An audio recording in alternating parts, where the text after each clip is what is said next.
mesdames et messieurs, bonjour déjà monsieur Albéric. Vous êtes journaliste à France 24 et vous êtes aussi le vice-président de la maison des journalistes à Paris. Et un grand souvenir, et ce souvenir est très particulier. Qu'est-ce que vous connaissez vraiment de Thomas Sankara ? Alors, je suis allé pour la première fois au Burkina Faso en 1984, décembre 84. Il était déjà président et je me souviens, c'était le congrès mondial des jeunes agriculteurs. Et il y avait un discours qu'il a prononcé qui a duré bien 2 heures. Je ne sais plus où c'était, à l'Assemblée nationale ou devant l'Assemblée des jeunes agriculteurs qui venaient du monde entier. Et je me suis dit, mais pendant un discours du président pendant 2 heures, qu'est-ce que ça va être ennuyeux ? Je ne me suis pas ennuyé une seconde. Un discours devant les jeunes agriculteurs, il était passionnant, captivant d'un bout à l'autre. Et là, on était plusieurs journalistes. Il y avait un journaliste d'Europe 1, Gérard Leclerc, il y avait moi, bon, je me souviens plus qui étaient les autres. Et on a pu l'interviewer une première fois. On était plusieurs à l'interviewer. Donc là, c'était déjà assez passionnant. Mais j'ai eu la chance de retourner au FESPACO en 87, au FESPACO à Ouagadougou, 87, et là, pendant le festival de cinéma, alors Sankara était un passionné de cinéma, c'était un très très grand cinéphile, et pendant le FESPACO, pour RFI, j'y étais pour RFI, et j'ai pu avoir une interview moi tout seul avec Thomas Sankara, alors que les autres radios, RFI étant bien sûr bien plus connue que les autres radios en Afrique, les autres radios n'ont pas eu d'interview avec le président. Et donc là, je me souviens très bien, on est rentré dans la résidence palais présidentiel. Il y avait une grande pièce en bas, il y avait des enfants, donc ces enfants qui étaient sur petite voiture à roulettes, je me souviens, et j'étais accueilli par un militaire. Et j'ai attendu quelques minutes avant que Thomas Sankara soit disponible. Et ce militaire, c'était Blaise Compaoré. Je venais pour parler de cinéma avec Blaise Compaoré, qui n'y connaissait strictement rien. Donc il y a eu des vides, des silences un petit peu gênés, parce que j'avais pas grand-chose à lui dire. Plus tard, quand j'ai vu qu'il a pris le pouvoir ensuite, je me suis dit, dommage, j'aurais dû lui parler un petit peu plus de politique. Mais j'avais pas grand-chose à lui dire, et lui n'avait rien à me dire, il y connaissait rien en cinéma. Et ensuite, j'étais reçu par Thomas Sankara, et là, mais quelqu'un de tellement charmeur, tellement brillant, vraiment brillantissime. C'est-à-dire que sur le cinéma, il avait un discours sur le cinéma, c'était un très très grand cinéphile, et puis quelqu'un d'absolument charmant, quoi, aussi, au-delà de l'homme politique un peu visionnaire pour l'Afrique, du symbole qu'il est devenu pour toute l'Afrique, c'était aussi humainement quelqu'un de tout à fait charmant et tout à fait cultivé. Sankara, Thomas Sankara. Thomas Sankara, beaucoup le voient comme un modèle, un panafricain. Est-ce que vous qui avez côtoyé Thomas Sankara, vous avez senti effectivement ce panafricanisme en lui et quelle était vraiment sa relation avec Blaise Compaoré que vous avez décrit tout de suite? Ah bah ça, la relation avec Blaise Compaoré, je peux pas en parler du tout parce que moi j'ai juste vu Blaise Compaoré était l'homme de l'ombre, voilà.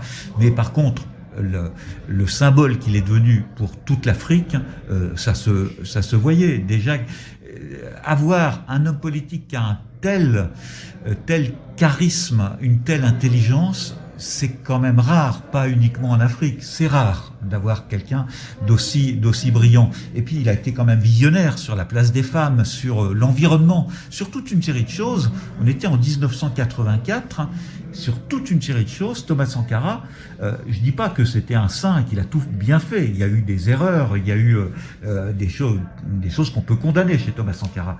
Mais quand même, sur certaines choses, la place des femmes, l'environnement notamment, je pense que c'était quelqu'un, et le panafricanisme dont vous parliez effectivement, je pense que c'était quelqu'un de totalement visionnaire. Totalement visionnaire. Et Thomas Sankara, quand vous l'avez côtoyé, vous avez parlé de ses enfants. Vous voulez dire que Thomas Sankara, c'était un président aussi humble? Oui, moi c'est exactement. Bah déjà sur les voitures, je pense que les voitures officielles étaient, je sais plus lesquelles exactement, mais c'était pas des grosses berlines, des grosses voitures, etc. Juste ça. Effectivement, les enfants étaient là dans le palais présidentiel, ce qui est normal quelque part. Mais cette humilité, c'était aussi quelqu'un qui avait le sens de la fête, parce que pendant le FESPACO, les soirées de clôture du FESPACO, il venait et il dansait. Il venait et il dansait. Je me souviens de Thomas Sankara dansant dans une soirée du Fesplaco. Donc effectivement, c'était quelqu'un qui n'était pas dans sa tour d'ivoire, qui était quelqu'un de très proche, effectivement.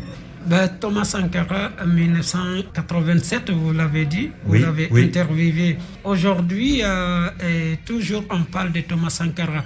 Est-ce que vous avez l'impression que l'idole africaine a aujourd'hui ces idéaux qui ont changé pour l'Afrique, ou c'est toujours les mêmes lancers que les Africains imitent toujours? Je sais pas trop, mais en tout cas, moi, j'ai pas vu apparaître sur la scène politique africaine depuis son assassinat, depuis 87, quelqu'un d'aussi charismatique. Personne. On a l'impression qu'il y a des jeux de pouvoir, etc. Il y a des présidents qui s'accrochent au pouvoir, qui modifient la Constitution pour s'accrocher au pouvoir. Alors, je ne sais pas ce que serait devenu Sankara. Peut-être que Sankara aurait perdu tous ses idéaux et qu'avec la vieillesse, il se serait lui aussi accroché au pouvoir. On ne peut pas préjuger. Ça, je n'en sais rien. Toujours est-il que cette énergie, ces idéaux, moi, je ne suis pas un grand spécialiste de l'Afrique non plus, mais je ne les ai pas revus non plus depuis. Aujourd'hui, malgré c'est-à-dire ce que Sankara avait prôné, en ce moment, on considérait Sankara était un modèle président. Mais de son rang, aujourd'hui, on voit, comme vous venez de dire, des changements de constitution, même si vous n'avez pas une connaissance profonde. Mais qu'est-ce qu'il a changé pendant Sankara et actuellement? Je veux dire l'ère de Sankara et l'ère actuelle. Est-ce que vous avez déjà reparti au Burkina Faso depuis? Oui, non, je suis pas retourné au Burkina Faso depuis. Qu'est-ce qui a changé?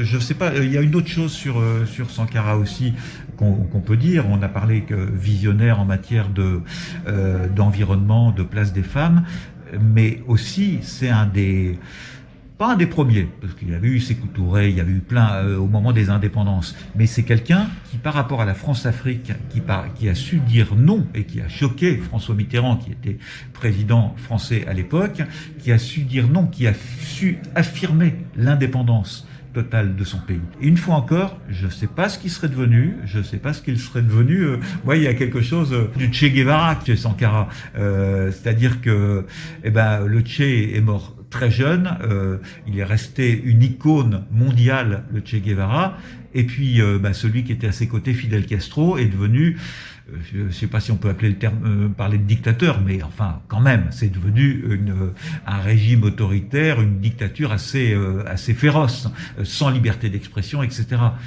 Je pense que Thomas Sankara était suffisamment intelligent, il n'aurait pas basculé du côté obscur de la force. Il était suffisamment intelligent. Mais il aurait mis de l'eau dans son vin, automatiquement. Vous avez parlé de France-Afrique et la position de Thomas Sankara était une position qui était considérée trop transcendante. Est-ce que ça serait la question qui a vraiment été la cause de ces coups d'État contre Thomas Sankara? Je n'en sais rien. Je ne peux pas. Il y a eu des enquêtes, il y a eu des tas de thèses, etc.